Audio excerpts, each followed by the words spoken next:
Hey, this is Atlus, and you're listening to Music Row. Welcome to Music Row, a backstage pass to your favorite country artists. Here's your host, Leake. Welcome back to the program. Thanks for the likes, the loves, the listens, the shares, all the things you're doing. Just keep going. It's making a big difference in a lot of lives, especially the shed dog, Olive. Big difference. On today's program, we talk with an artist who has millions upon hundreds of millions of independent streams, stuff he was writing while driving truck. So many streams and so much love. All of a sudden, Jelly Roll slides into his DMs one night. You gotta hear this one. Imagine just opening up your Instagram one day and there's a message from Jelly Roll. Well, from Atlus, the story even gets weirder because he didn't even check back or follow up for a couple days. We discuss his family upbringing. There's a point in which his mom had to make the choice of electricity or water. That's how rough it was getting. We talk about his stellar football career, and I say stellar in quotes, and many more things on this episode of the Music Row podcast with Atlus. Wherever there's a heartbeat and a stage, there's an artist set to perform. This is Music Row on Tour. Brought to you by the Pecan Agency, connecting fans with bands worldwide. Catch Atlus on tour May 1, Portland, Oregon. On the 2nd, Atlus hits Seattle, LA after such, with Anaheim, Sacramento to follow. Full tour info on Atlus at atlusofficial.com. Hi, my name is Kim Stockwood. I am a proud Newfoundlander and a Canadian singer-songwriter. In a landscape where many lack access to health benefits or employee assistance programs, the Unison Fund serves as a lifeline of hope for musicians and music industry professionals facing medical emergencies or mental health challenges.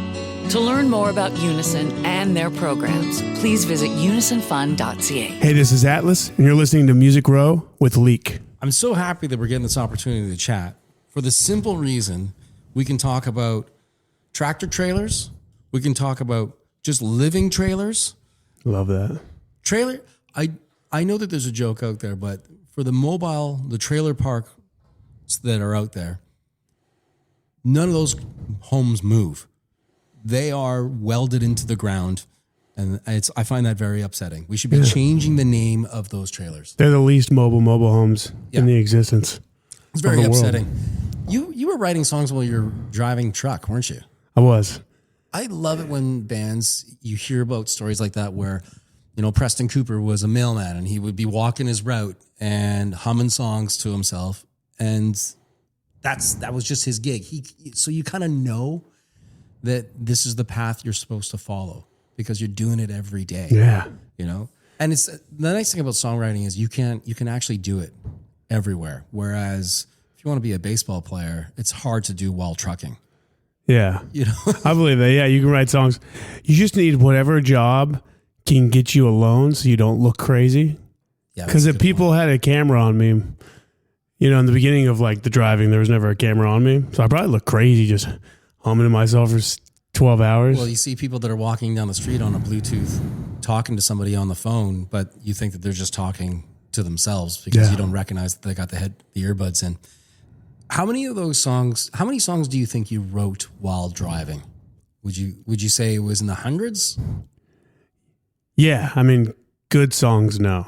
But I would have to write 2 or 3 and then one was good enough to release. And you just throw this stuff up on all the DSPs, or was it strictly YouTube, everything? TikTok first? YouTube. I actually wasn't on TikTok or Insta, really. I had the accounts, but I would only post once a month. When the song dropped, just be like, hey, I have a new song out. So I wasn't doing it right. And it popped off on YouTube first. Did you know, you knew you weren't doing it right, or you just didn't feel confident? I was just I was I was a truck driver, so I didn't have time to make content. I just had time to make music and release it. Right. Because I was working 2 full-time jobs, 16 hours a day, Monday through Friday, and then weekends it would be shoot a music video for on Sunday, and then Saturday would be record the record and mix it. And doing all that stuff, it's so much time. Like recording that song, thinking it's good enough, then going to shoot a video, edit a video. You must have had like a bunch of pals that were helping you out. I had 2 homies that were just my best friends from high school. One would film the music videos, and then one would do my cover videos. Okay. And so they would, and then they would throw it on YouTube for me. I mean, they worked for years for free for me, just out of love and believing in me. So when my first paychecks finally started coming, I was able to get them back. But they knew that I couldn't pay them because I was spending $33,000 a month on studio time. Oh, wow. My whole second job was every dollar went to studio time. What was the second job? UPS. Hang on. Weren't you driving truck for one company and then UPS was aren't they competing companies? I didn't say anything. You know? Yeah, I was working at FedEx, which was my favorite job. FedEx was cush? I love FedEx. No, they were just so good to the employees. Okay. Good endorsement. Then I went to UPS and what can't Brown do? Wasn't that their slogan or something at UPS? What can Brown do for you or something like that? I'll tell you what, they can cause a toxic work environment. I'm just kidding. I'm just kidding. No, I'm just kidding. I'm just Team FedEx. That's my squad. No, I love it. Art of letting UPS was just my side piece. Yeah, your side hustle. You got a little side thing, you know. There's no gift exchange over there. If I had to get rid of one, it would have been that one. Yeah, when you were driving though, were you driving like mostly like city driving? So I starts out city, and then I got to a point where I was doing like a lot of line haul. Oh, okay. So line haul is basically would be over the road, but FedEx is such a big company that they have so many like warehouses that instead of having to drive around for a week, you can just get the freight to a guy that's basically, if I'm trying to get stuff to Salt Lake from Denver, a guy from Salt Lake leaves at the same time I do, and we meet in Wamsutter, Wyoming. We swap trailers and go back. I know so many people who have the exact same story. Yeah. Yeah, you're trying to get stuff to Salt Lake out of Colorado? We're going to meet in Wyoming. Let's do this. Yeah. It gets windy. And during the winter, there's some sketchy driving. I bet you've seen some things on the road. I've seen like semis fall over, and luckily mine never did, but I came close once. Came back empty once, and I just had to pull over and stay in the truck because wait it out. They're so top heavy when they're empty and just catch the wind. Luckily, the beauty of FedEx is if you have an empty trailer coming back, they force people to put like big cinder blocks just to have weight. Oh, right. So we'd have these big, just to keep a little bit of weight in the trailer. I was following a tractor trailer on the highway once. It's like 4:00 in the morning. My buddy is passed out in the passenger seat, and the tractor trailer, one of its tires blow, right? And we're out in the middle of nowhere. There's no other lights on the side of the highway or anything like that, but this tire blows. So now sparks are flying through the air and the truck's all over the place and whatever. And we're doing like 1,000,000 miles per hour on the highway. Because that blew, I went, type of thing. And it woke my buddy up, who only woke up to see all the sparks flying straight over the car. No. So he woke up thinking we were going into a different galaxy.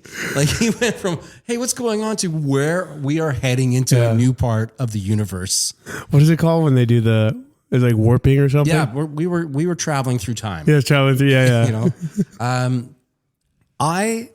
I think this is the craziest thing, and this is why I'm not successful in music, but you were putting stuff out online, and then Jelly Roll found you and reached out to you, like hit you up on a DM. And the reason why I say I'm not successful isn't because I'm not capable of writing songs. It's because I would never believe that someone DMing me by the name of Jelly Roll was actually Jelly Roll.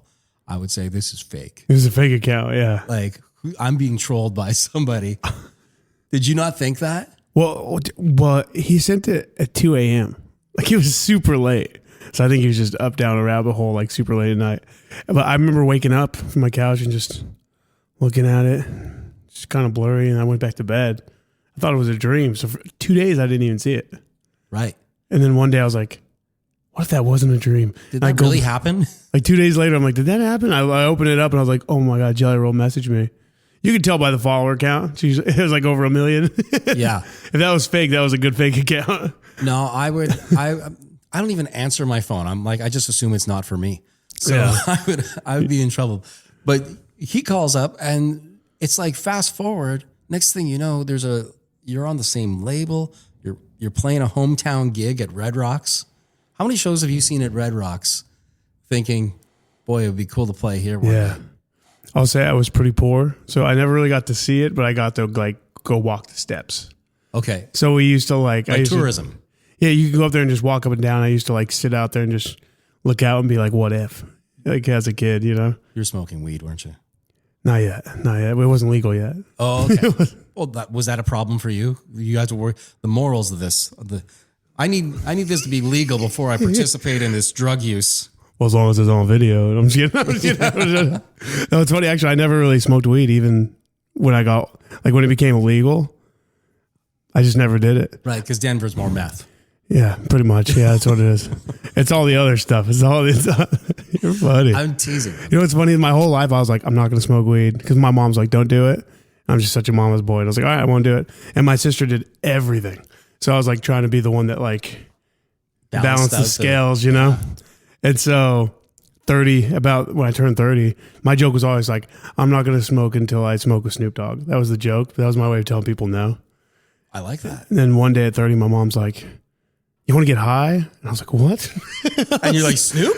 I was like, Mom, I can't. You're not Snoop Dogg. No. But then when my mom asked me to get high, I was like, all right, we'll do it. Didn't you move your mom to Nashville? I did. You get the record deal, you get the signing bonus, you get some money coming in through royalties, and being such a mama's boy, loving the family, say, come out to Nashville with me.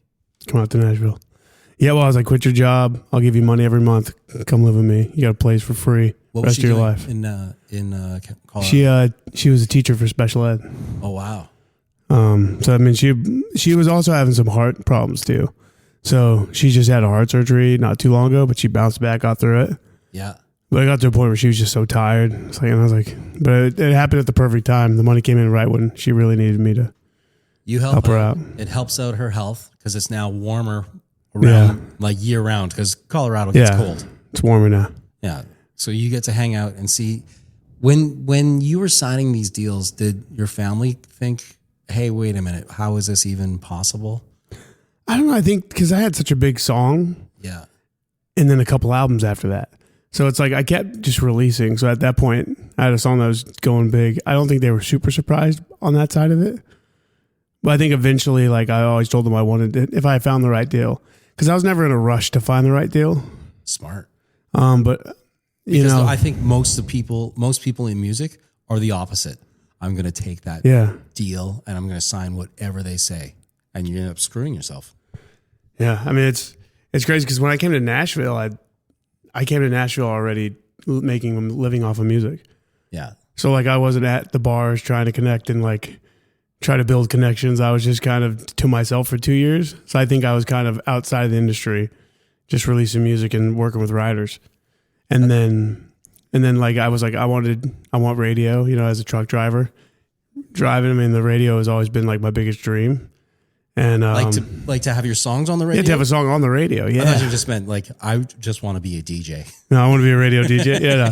To have my songs on the radio would be, one day it's like, I would love to even just jump back in a truck and drive and then hear one of my songs pop up. Even, you know, just to be like a nostalgia moment. Right. But like that was a big reason why I wanted to do it. Plus I just, you know, it's like, I just wanted to see what it was about, you know. And I think meeting with all the labels, every label was just so like, just felt so businessy. And it was just so like, the vibe was weird. And then I met with BBR. Yeah. It's family. We connected instantly as humans. Okay, so John, the president. John Loeb is amazing. I sent him a note a few years ago saying the exact same thing. Yeah. You guys are a family. And family. It's so uncommon because I do believe that you're right. There's a lot of record labels out there who don't have that connect. It's just punch the clock. Let's get the product out on the line and let's let's move on. But you can tell that it's earnest. It's real. They're great. I mean, the thing is, like, I spent my whole life making music, wanting to be a musician. I have songs that I released on my own that took off, and I'm in a good place even by myself and my friends, you know? Yeah. And so for me, it's like when they go, well, don't take it personal, it's just business. It's like, this ain't business. This is my life. This is 10 years of me dedicating 2 jobs and every dollar I have to studio. Right. And like, I want it to be personal. Like when I lose, I'm going to be upset that I'm not, you know, that I lose. And I want y'all to be upset. You know what I mean? I want it to be like I want it to be real, you know? It's probably one of those things too, where because you had that success, you kind of saw how things operate, because there's one song that takes off and then there's a dozen who don't. That don't. And it can open up your eyes, because I know a lot of people who have put stuff out online thinking that, well, everyone's going to be a home run from here on in. So it teaches you the work. It teaches you that there's something that's just, it's not a given. Yeah. Right. And you got to keep hustling. I'm with you. And that was when I first got the hit. I was like, oh, does this mean there's just a bunch coming? And that's not how it works. You know, you just gotta, but I think just releasing music and even seeing some things that you don't think are going to work end up working. And that's the freaky part. It's always, like, I'm like, why does that go? I find that interesting too for artists, because I know that you have your favorite songs. Maybe you won't admit it. Like my neighbor has 2 children, says they're both his favorites, but I know deep down one is a jerk and the other one's real good. Right? You just got. But for an artist, I think that's the tough thing, because you think all of your songs are your children and they're all the greatest, but then there's one that has that edge, and you're like, I really want this one to take off, and somehow, sometimes they just don't, and you don't know. The ones I love the most do the worst.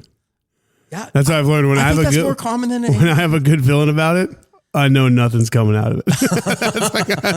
that's how I felt in this music industry. Hey, Atlus, what do you think of this song? I really like it. Okay, we're going to release it. No, don't do that. Take it off the album. If I like it, get it off the album. Sell it. Give it to anyone else. Sell it down the street. It's not going to work. Going to work for us. What was it like for you when people are now having this expectancy of seeing you perform live? What was that like for you?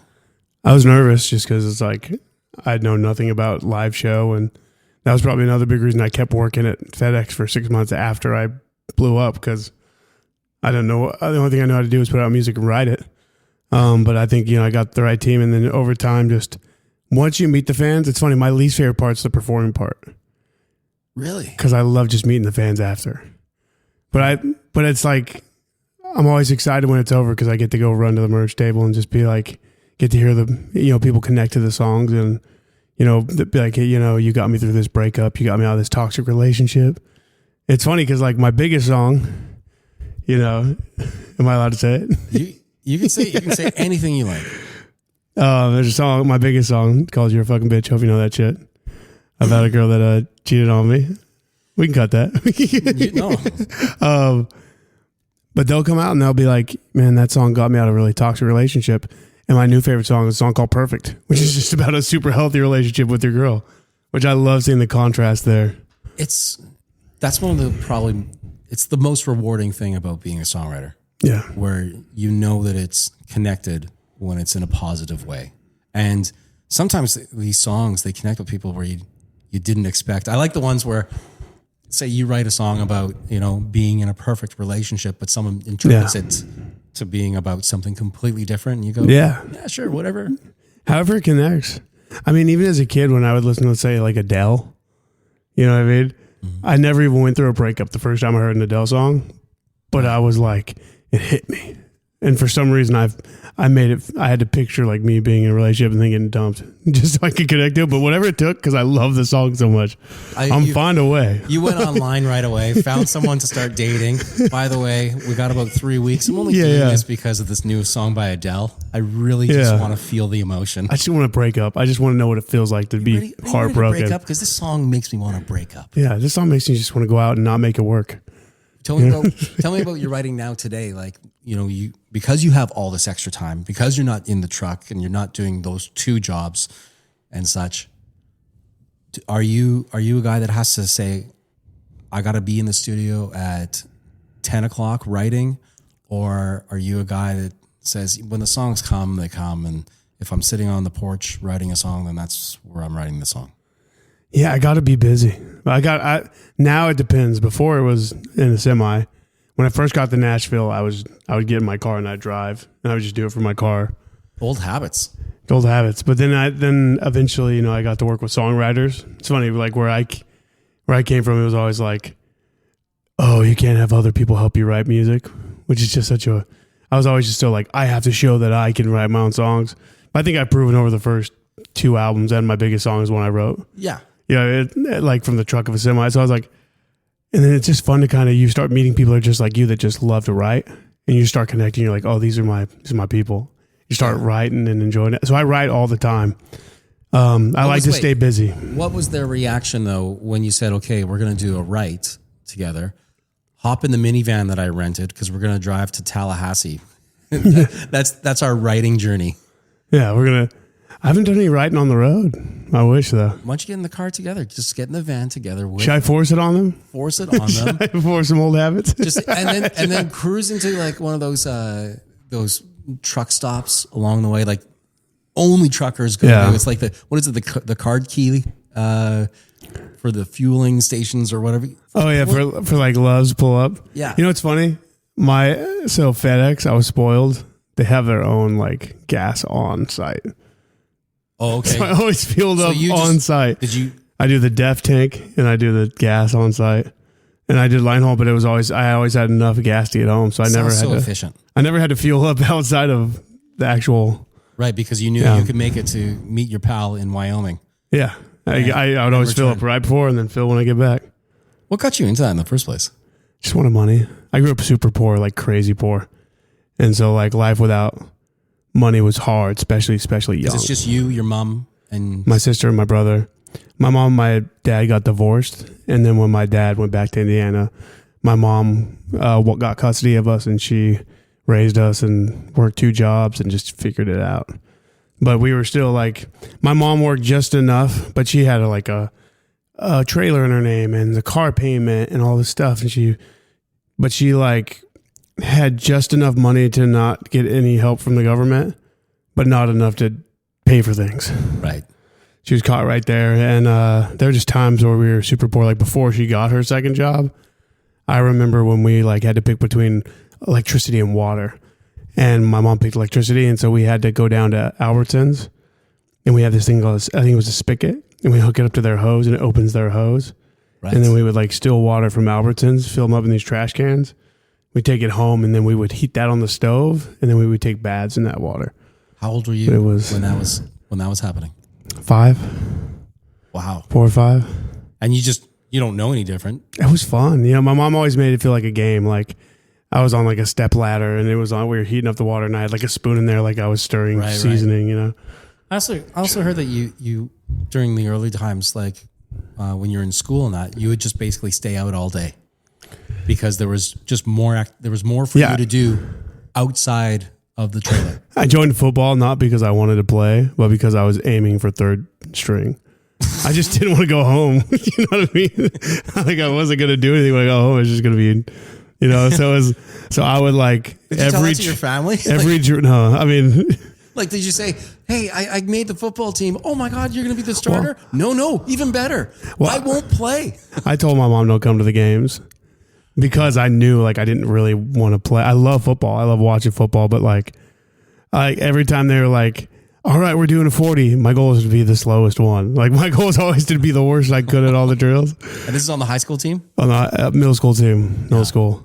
High school, I kind of just got into swimming and actually liked swimming. So then I was like, all right, Mom, you can come to these. Swimming. But I tried joining soccer because I liked it, but I realized everyone else we had the best soccer team.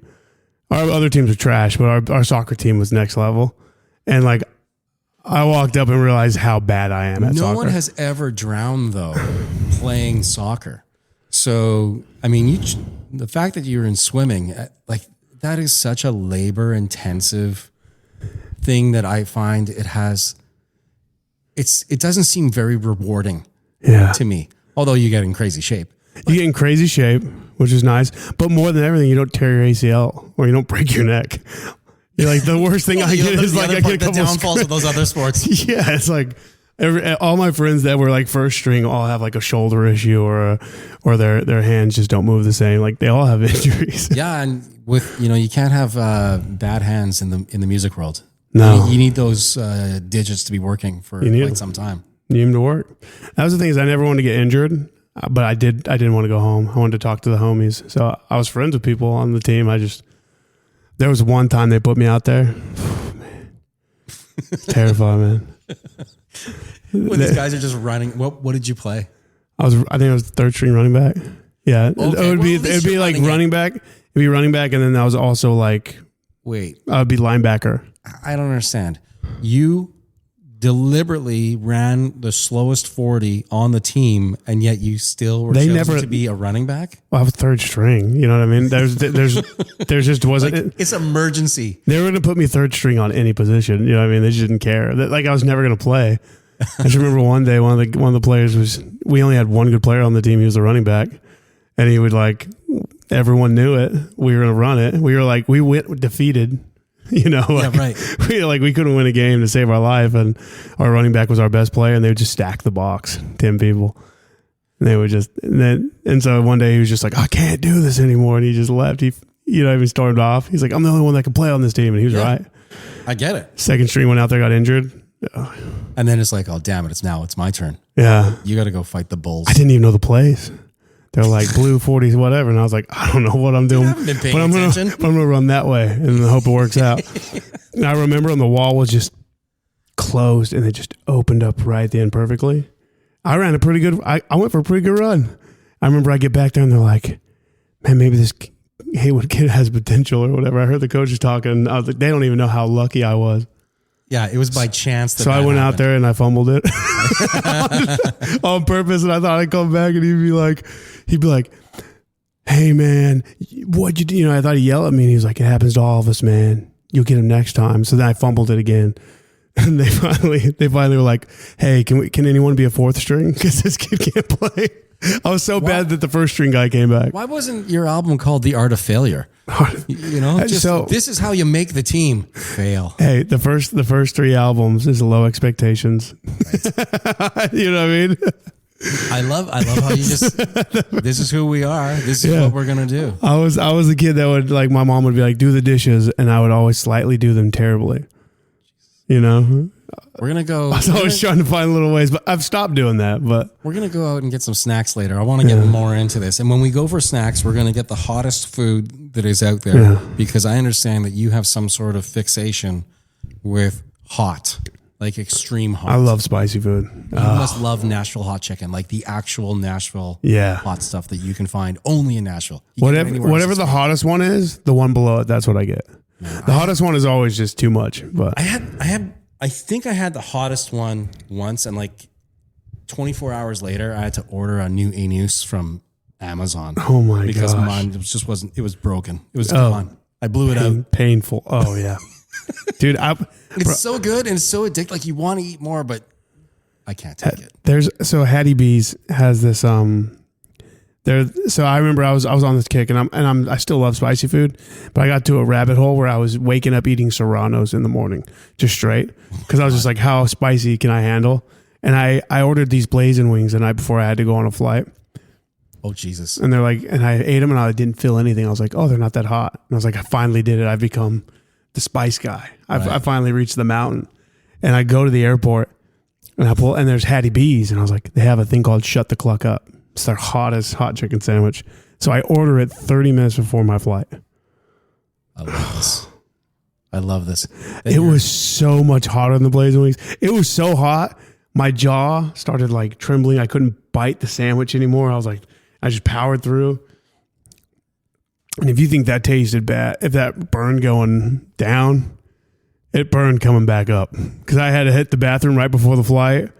I was in so much pain. Well, thank God you were able to do it in the airport and not 30,000 feet over Kansas. Yeah, but then I was 5 minutes after puke and I jump on the flight.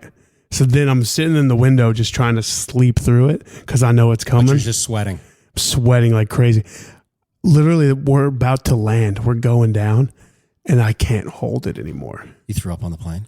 No, I said, get up. And so I get out, and I'm running. She says, you can't, we're landing. You got to get in your seat. And I was like, I got to puke.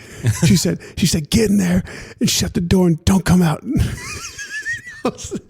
And so I just picture, I'm like, while the plane's landing, I'm just. Oh.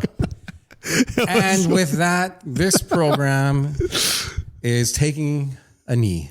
Thank you very much, Atlus, for doing this on tour with Russell Dickerson. All kinds of shows coming up, right? All the good stuff. Russell Dickerson got a new album, Art Letting Go, out. And really good project. I can't wait to see you play live, man. Thanks for doing this. Appreciate you, man. Thank you. Follow Music Row on X at Music Row Country, on Instagram at Music Row Official. Music Row is produced by Shed of Dreams.